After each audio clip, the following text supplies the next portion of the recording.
With cheering fans lining the start line, relay teams started their rotation across the United States. Front runners make their way onto the windy plains, and the attrition at RAAM is taking its toll.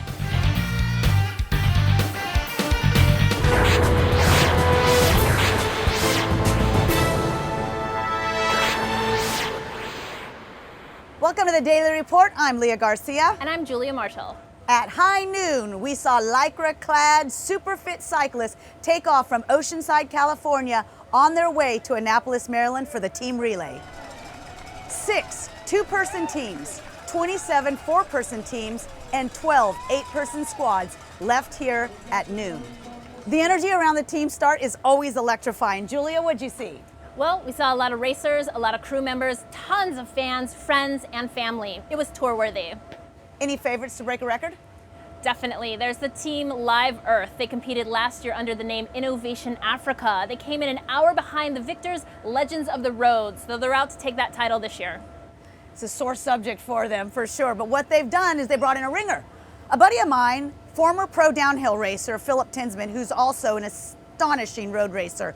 He's going to take off first. He's local, so he knows the desert heat. What his goal is to get a big gap between any of the other people in the field so that they can have a nice lead and not have to worry about traffic. And if you saw these guys at the start line with their goggles and their skin suits, you know they mean business. RAAM times the race so that the bulk of the racers reach Annapolis at the same time. In as little as 6 days, some of these teams will be crossing the race, passing some of those solo racers. And smack dab in the middle of the country right now are our two solo men, the leaders of the pack, Christoph Strasser and his training partner, Sevi Zotter. They're in Kansas at the moment, and they're fighting the winds and tasting a little bit of the thrill of victory. We're reporting on the agony of defeat, too. We talked about Gerhard Gulowitz and his challenges earlier.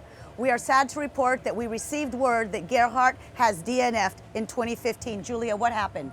Well, he was riding down the road and was clipped by a motorcycle, taken to the emergency room, and does not have a concussion, so he's going to be okay.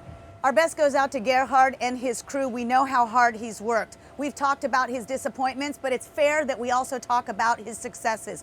2 times he finished second at RAAM, and he is called the fastest guy to never win. Come back strong, Gerhard. We look forward to seeing you again.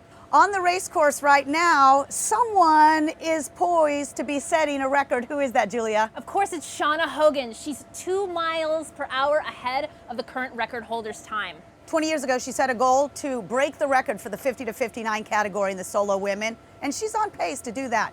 You got to give her props for her goal and the fact that she's following up with that. But it's still a long way to the finish line. Follow us on Twitter at RAAM Races. Use the hashtag RAAM2015. On Instagram at Race Across America, and like us on Facebook. RideFarther.com is the go-to resource for news and videos.